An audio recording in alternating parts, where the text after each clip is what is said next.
Bueno, buenas tardes. En este amanecer eh, hacemos el esfuerzo de mantener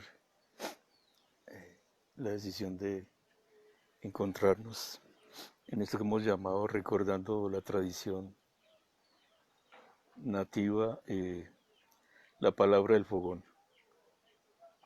Eh, Esa metáfora que sintetiza muchas cosas, muchos sentidos y significados, eh, que es de lo cual justamente vamos a hablar esta tarde. El evento sencillo, elemental, de entrar a una maloca, a una palabra hieral que sintetiza Casa Santa de María o Casa Santa de la Madre, pues siempre hay una referencia que las casas ceremoniales son las casas de la Madre. Cansa María generalmente me gusta porque es un, como les decía, es un lenguaje hieral, es una construcción del español que los mismos indígenas, ya la gente de Aruaca, Icu de la Sierra Nevada, usa frecuentemente. Aunque en lengua, la casa tradicional es Cancurua, muchas veces se usa la palabra Cansa María. En los Cobis es Nunjue, Nunjueñi, en los Uva, Uiva, perdón, Unguma. Y allí en ese evento sencillo, elemental, de todas las tardes, noches, sentarse alrededor del fogón, suceden muchas cosas que para la mirada de cualquier desprevenido, pues no sucede nada. Pues ver a gente solo sentada alrededor de un fogón, gente hablando, algunos abuelos mayores hablando y otra gente escuchando. Eh, en la Sierra Nevada, poporeando, mascando jayo, o como la palabra antigua que todavía se escuchaba en los campesinos boyacenses, jayar, jayando, es decir, mascar jayo, en las malocas del Amazonas, eh, mambiar. Recordamos de todas maneras, como es un poco la intención de esta tarde, hablar de la cultura, que Maloca también es una lengua hieral, una construcción del español de las casas tradicionales en la selva, pero no es el nombre original. Pero más allá de eso, volvemos a el profundo sentido y el profundo significado que tiene el evento de sentarse en las tardes, noches, en la Maloca o en la Casa Santa o en la Casa de la Madre. Todo lo que allí ocurre tiene significado y sentido profundo y trasciende eh, esa dimensión simple de estar sentado, pues estar escuchando y entrar en el acto profundo de la escucha. Eh, Paulatinamente vamos descubriendo una insondable presencia que nos va llevando a una experiencia muy profunda de la quietud interior y del silencio. Lo mismo que el anciano que está hablando, que como ya hemos recordado, no es al lado el anciano hablando, sino es un espíritu, es el espíritu de la palabra, o como se dice en la tradición, el espíritu del tabaco y la coca, manifestándose a través del humano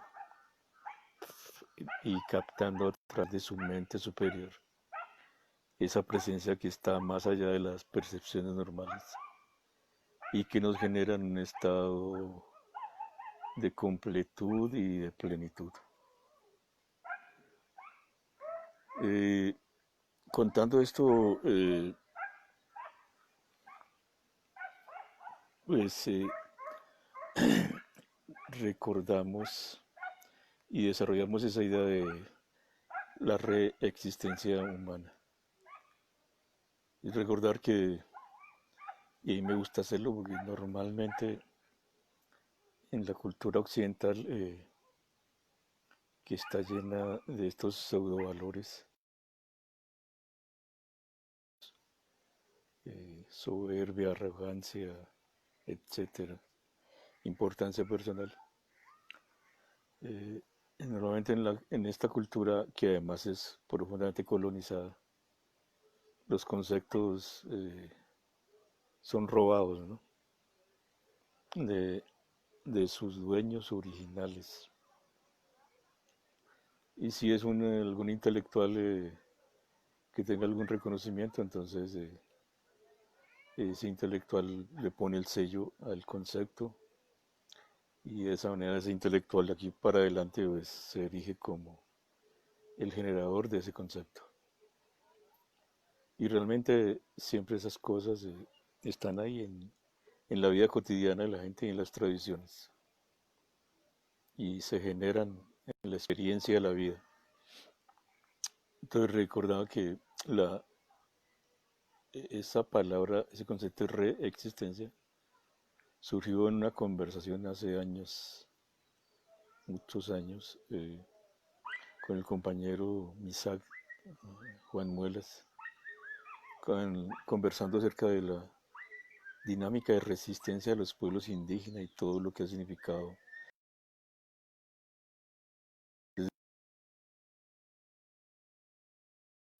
el embate de una cultura de homogenización y de imposición que de alguna manera todavía permanece. Y entonces la conversación nos suscitaba pensar otra cosa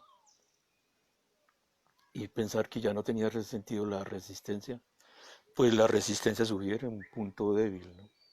Es estar aguantando, estar soportando algo, pero ese esfuerzo de soportar, de aguantar algo, consume energía y consume tiempo y pensamiento y agota las posibilidades de mantener un desarrollo de la cultura o del ser.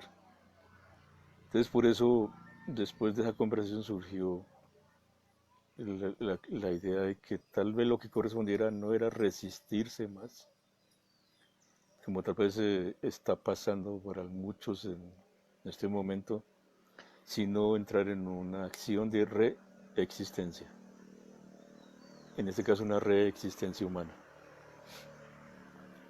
Y esa reexistencia humana eh, básicamente lo que nos dice es que eh, toda esta sociedad que hoy se mueve con estos valores o pseudo valores pragmáticos, decía mi profesor de psicología, subiría, eh, o falsos valores, y son resultado de un aprendizaje y de asumir sentidos y significados de la vida que se han asumido mecánicamente. Puede ser el valor que le damos a las cosas, el sentido de las cosas o las cosas con sentido, o el significado de las cosas o las cosas que significan, es una decisión de los seres humanos que a partir de eso organizan su vida en función de lo que significa eh, esas cosas y organizan su vida en función del sentido para lograr ese significado. Y ahí en ese momento se definiría toda la cultura, todo lo que existe hoy como valor y el valor que le damos a las cosas eh, se sustenta en la acción propia de dar significado a algo, de asumir un sentido. Entonces, si cambiamos, si en definitiva cambiamos el significado de las cosas, lo que significan las cosas, y si cambiamos los sentidos de las cosas, estamos avanzando en una reexistencia humana. En ese momento desaparece todo poder externo, pues hemos dicho que no hay ninguna, en verdad no hay ninguna fuerza, ninguna voluntad por encima y externa a los seres humanos que definan su existencia, su destino. Simplemente por una decisión hemos renunciado, hemos decidido sentidos y significados, y sobre los sentidos y significados se sostiene una forma de vida. En este caso, una forma de vida de la modernidad. Y ya sabemos, digamos, pero lo reafirmamos, esos debates acerca de la modernidad, eh, como dice el pensador sabio Enrique Dussel, la modernidad empezó desde 1492. Es con la invasión de lo que hoy se llama la modernidad. Y es esa pretensión de sentidos y de significados que empobrecieron la condición del ser humano a unos valores pragmáticos o pseudovalores, eh, negando las posibilidades más profundas y, y plenas de los seres humanos. Entonces es una sociedad dedicada al desarrollo instrumental, es decir, a lo tecnológico como es siempre. La diferencia en esto es que el mundo occidental y la modernidad contienen una propuesta de civilización que está centrada en lo tecnológico, en lo artificial y después en lo pragmático. Por eso es que se genera un sinsentido. Y el sinsentido es que todo está en función de la economía. Y el drama que hoy estamos viviendo es justamente ese, el tema económico y la preocupación económica, que además pues deja pone en evidencia pues muchas más problemáticas, ¿sí? Es como la análisis del sistema ya de la salud en muchos de estos países que por ese empeño de un sentido de vida pragmático, olvidado de una verdadera espiritualidad, se dedicó a desarrollar el consumo, el mercado, la ganancia, y en el caso de muchos países olvidaron que la salud es un derecho y que una función del Estado, pues ese es el sentido del Estado, es brindarle apoyo, protección a su ciudad salud por una razón económica.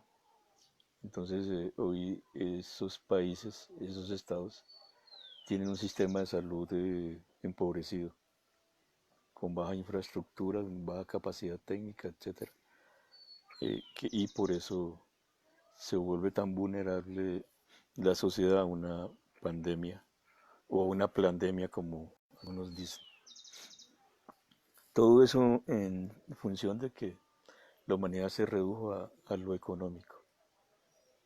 Y eso, para mí y para muchos que conversamos esto, se, eh, tiene que ver con el empobrecimiento de la concepción propia del ser, que parece que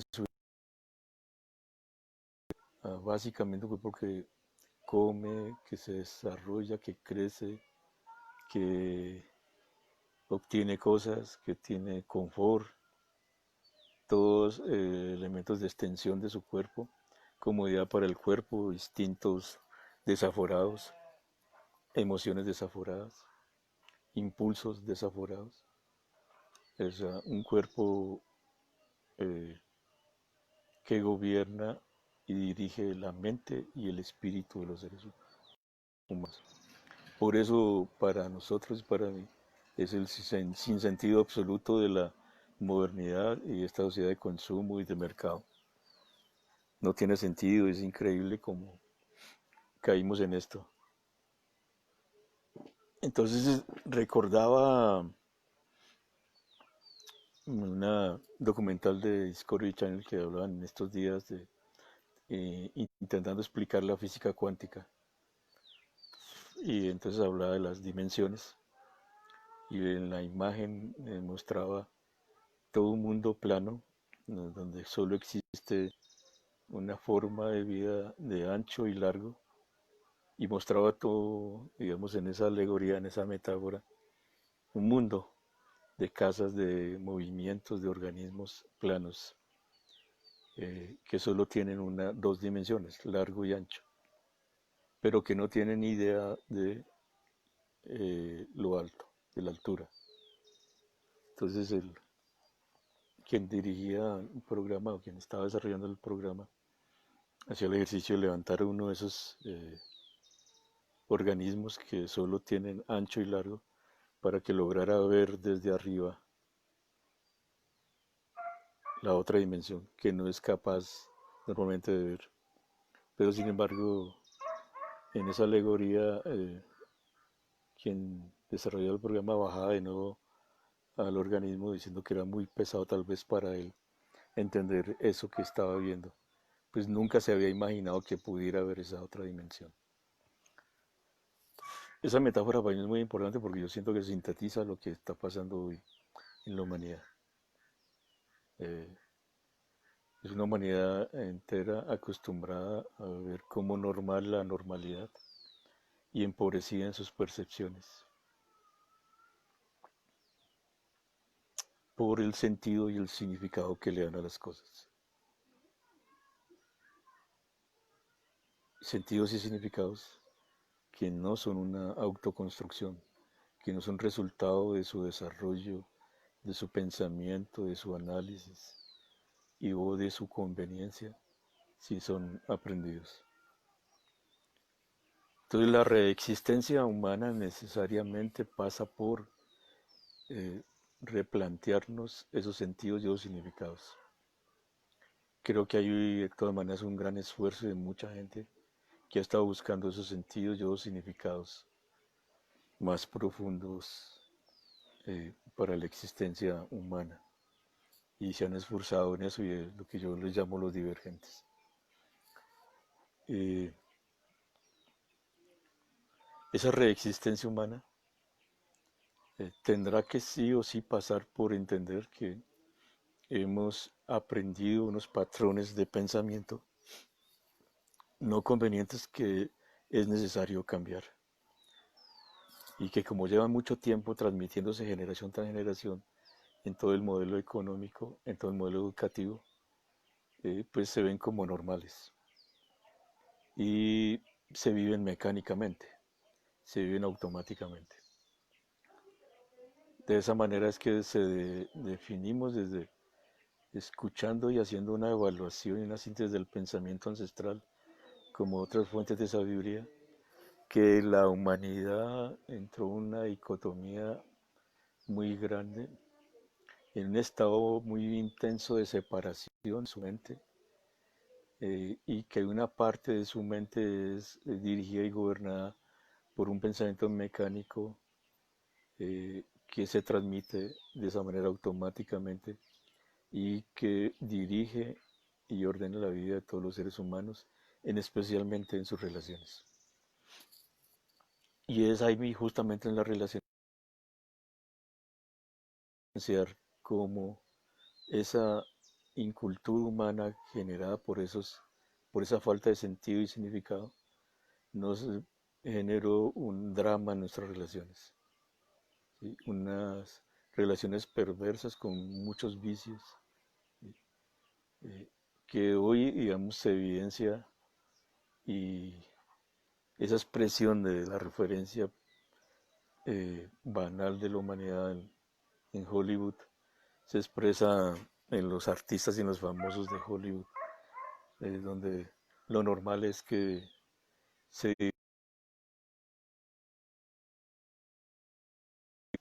eh, una crisis que hay en la humanidad es la crisis de la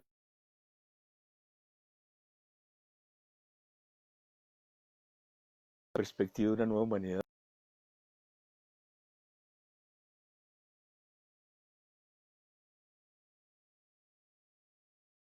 entre la madre.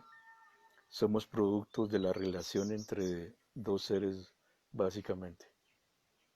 Y del ambiente que se genere ahí depende de las condiciones favorables para nuestro desarrollo, nuestro bienestar y nuestra salud mental y emocional.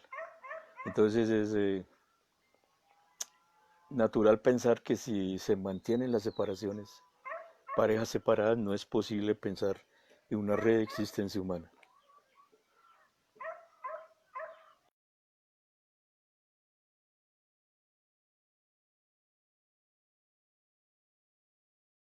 Una, una reorganización del individuo que camine para adentro, que observe para adentro y que se dedique a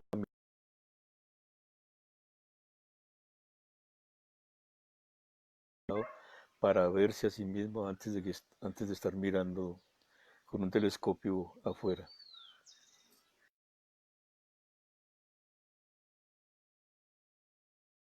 Que hemos dicho inicialmente que hay unos patrones inconscientes de la mente que se mantienen y se expresan en la vida cotidiana de los seres generando esa separación. Eh,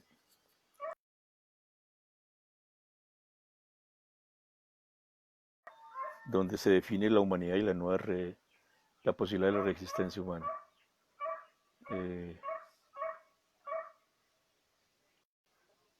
Actitudes como el juicio, la condena, la culpa, etcétera, fundamentalmente.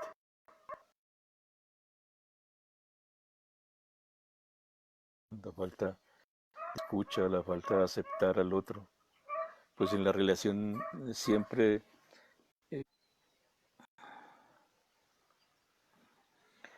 las relaciones que se vuelven perversas, decíamos, pues normalmente, como son relaciones mórbidas en general, y lo son porque nos dedicamos a imponer nuestra subjetividad al otro. Es decir, que lo que pensamos y creemos que deben ser las cosas, le exigimos al otro que corresponda a eso. Y entonces siempre es una proyección de nuestro pensar, de nuestra subjetividad. Y por lo tanto no aceptamos al otro tal y como es. Y lo otro es que como el otro eh, no es lo que nosotros pensamos que debe ser, entonces nos dedicamos a juzgarlo y a condenarlo. Esos elementos son la síntesis de la perversión de las relaciones humanas hoy. Pues sí, se tienen muchos más desarrollos, pero el círculo, no tener la capacidad de aceptar al otro, dedicarnos a juzgar al otro, pues el juicio siempre es parcial, nunca es completo. Siempre se recuerdan las tradiciones antiguas que antes de juzgar a tu hermano, camina 100 leguas con sus sandalias. Eh, entonces tenemos que definir y precisar esos patrones de pensamiento que nos llevan a ese estado y a esa forma de relación y entrenarnos en un estado muy intenso de observación y de reflexión para definir esos patrones no convenientes que nos generan separación con el otro y volvernos, desarrollar estado de atención, de alerta permanente en todo tiempo nuestras relaciones y entrenarnos para, como en la metáfora,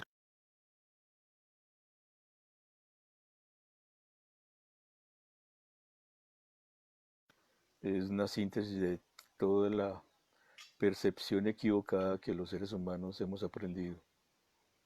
Y desde la percepción equivocada, percepción parcial del otro, pues no vemos al otro, no somos capaces de ver al otro y obviamente es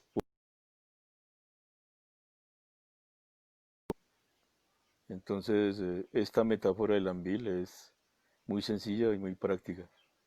Se produce miel de tabaco a partir de un proceso eh, y ese proceso sintetiza el camino de los seres humanos y propone la acción de corregir la percepción que tenemos de los otros y de la existencia.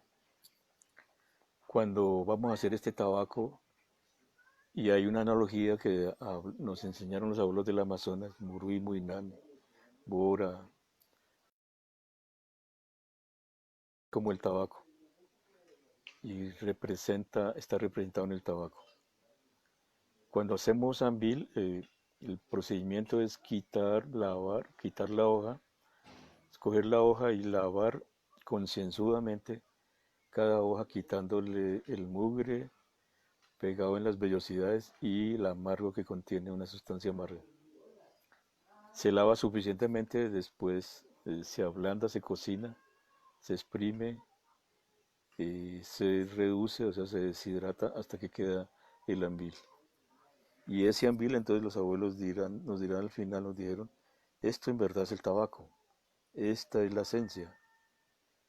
Es que el tabaco no es la forma, no es la forma del árbol, no es verde, no es un arbusto, no tiene mugre, no tiene amargo, eso no es, eso es externo al tabaco, eso no afecta su esencia siempre está ahí. Y esta es su verdadera realidad, esta esencia. En el caso entonces de los seres humanos, todo ser humano en esencia es pureza, es santidad, es inocencia.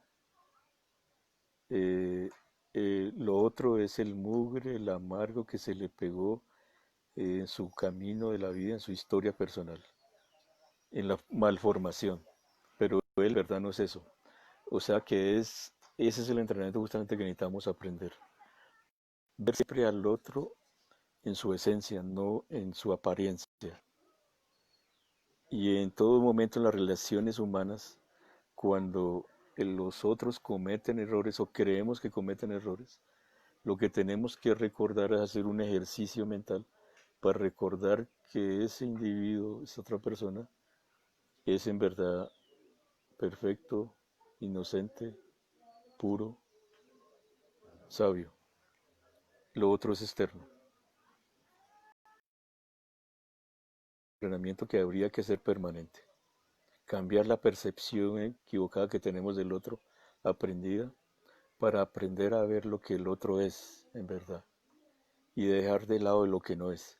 Pues en la vida cotidiana de los seres, y eso se vive entonces justamente en la pareja por la intensidad, nos dedicamos a observar lo que no es y al reafirmar lo que no es, realmente se está contaminando y se está dañando. Ese es un entrenamiento que tenemos que hacer para esta perspectiva de resistencia humana, fundamental.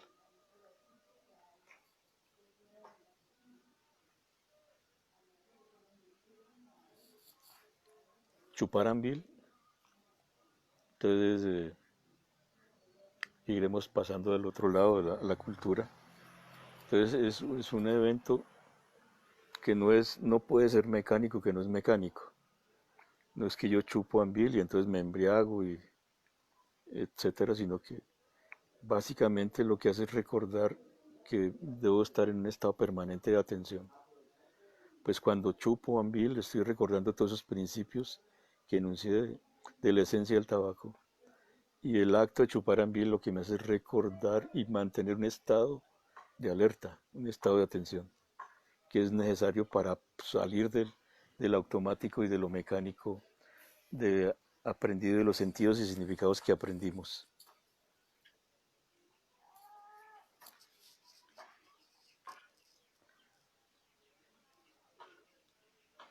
Entonces todo se define en la relación. La reexistencia humana pasa entonces por hacer esas correcciones en la mente, observar nuestros comportamientos en las relaciones y dedicarnos a transformar. Y entendemos entonces que la tarea fundamental para esta reexistencia humana lo podemos sintetizar en dos cosas básicas. Desintoxicar la mente de todos esos patrones negativos que hemos enunciado y desintoxicar nuestra alma, nuestra experiencia emocional, nuestra historia personal. Donde hemos aprendido todo esto, pues ya sabemos que todos los seres humanos aprenden a través de sus emociones. Es lo que hace siempre significativo, dicen los pedagogos, los aprendizajes, las emociones. Y entonces si somos producto, ya sabemos, de un orden de relaciones perverso, eh, mórbido, pues nuestra historia personal está cargada de todo eso. Hay que desintoxicar y limpiar y barrer la historia personal y por lo tanto barrer y limpiar nuestra mente. Esas condiciones básicas son las inevitables en la perspectiva de una reexistencia humana. Y como ya dijimos al principio, y recuperar los sentidos y significados para nuestra vida, que nosotros decidamos y que nos lleven a la plenitud. Eso nos lleva necesariamente entonces a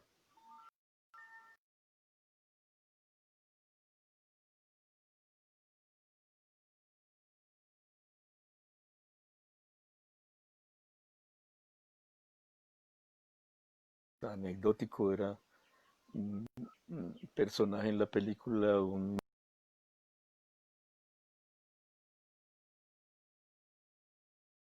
de béisbol,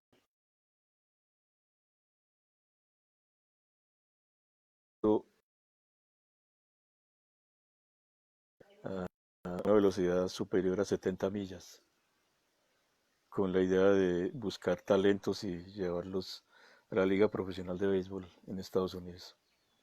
Y entonces se fue por todo el país, en varios eventos, en varias ciudades, promoviendo la oferta y convocando a varios jóvenes. Y el escenario, yo siento que es real, ¿no?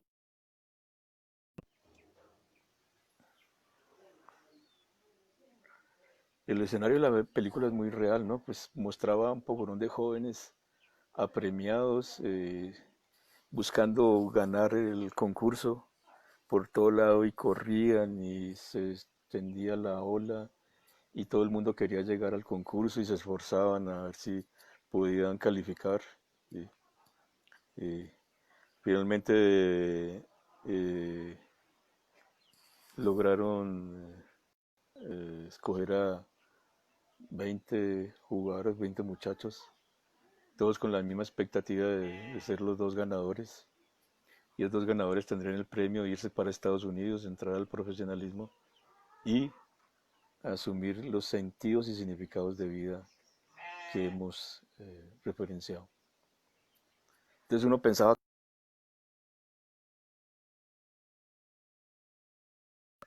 y es uno recordaba lo que hoy también es extendido en el mundo, y digamos la alta cultura Veda, expresada el Hatha Yoga, que hoy está extendida como una cultura cada vez. Hacía la reflexión, ¿cómo es posible en la India con esa cultura milenaria que ha demostrado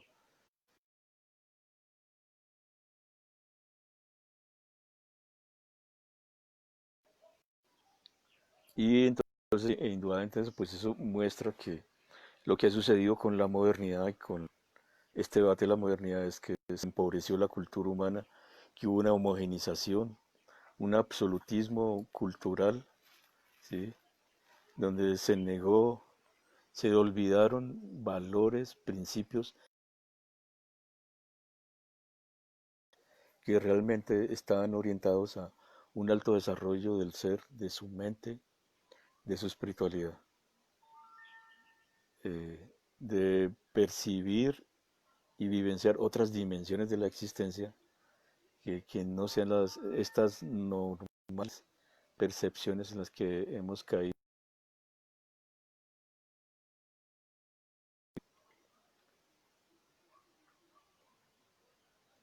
Entonces, si eso es así, lo que corresponde es que la humanidad y las sociedades retomen un camino de reexistencia cultural, es decir, un conjunto de principios, de valores, de conocimientos, de prácticas, de disciplinas,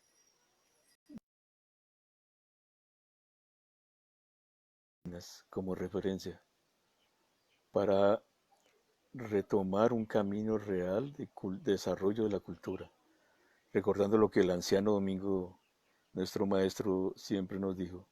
La diferencia entre el mundo occidental y la modernidad es que es civilización, pero la civilización es el desarrollo de las máquinas y en tanto que lo indígena,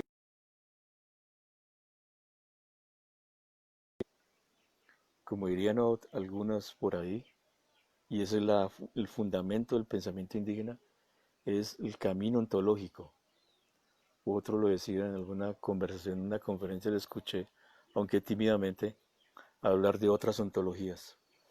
Pues eso es el camino indígena, la convicción de que hay otros caminos del ser olvidados. Son esas otras ontologías que están ahí, olvidadas y que simplemente hay que retomar. Y que no, como hemos dicho, no son lejanas a nosotros. En el caso colombiano, yo me reafirmo y además lo reafirmé escuchando un documental en estos días de un libro que no sabía que existía, que se llama Colombia Feroz, de un pensador y un investigador español, haciendo una lectura muy interesante de alguien de afuera, de lo que pasa en Colombia. Y lo afortunado de eso es que coincidía con una observación que yo había tenido en mis viajes de Europa u otras partes de América y volví a Colombia para decir que es increíble el lugar donde vivimos. Colombia para mí es la síntesis de toda América, de toda Sudamérica. Tiene Andes nevados,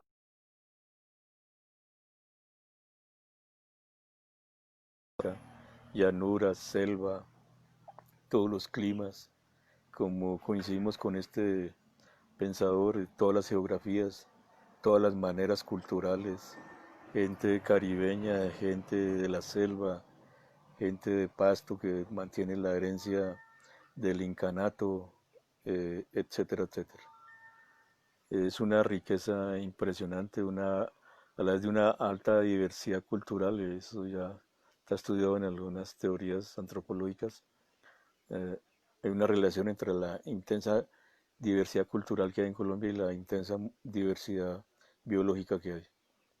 Somos un país increíble y es justamente eso. No nos hemos creído eso por sentidos y significados que son producto de la colonización, de una sociedad colonizada, de una mentalidad colonizada, de académicos intelectuales colonizados y obviamente de dirigentes colonizados, además perversos e inmorales o antiéticos. Eh, entonces,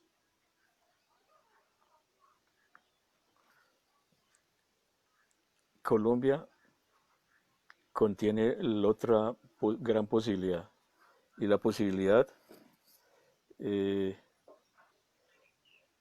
la posibilidad,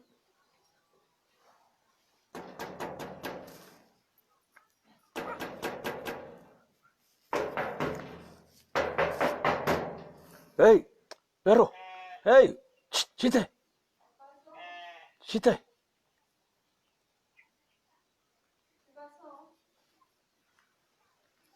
El perro está mordiendo la oveja. Bueno, disculpa, aquí un evento en el campo. Un perro atacando la oveja.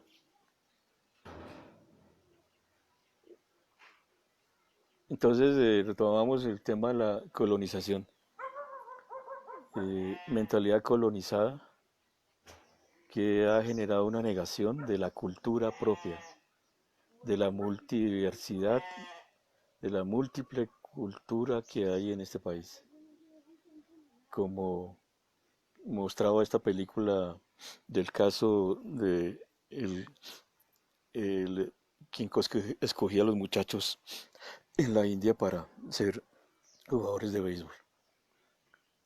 Entonces hemos descreído lo propio, hemos renunciado a lo propio, a la herencia ancestral, a otra herencia que tenemos, dirán, claro, algunos dirán que es lo propio,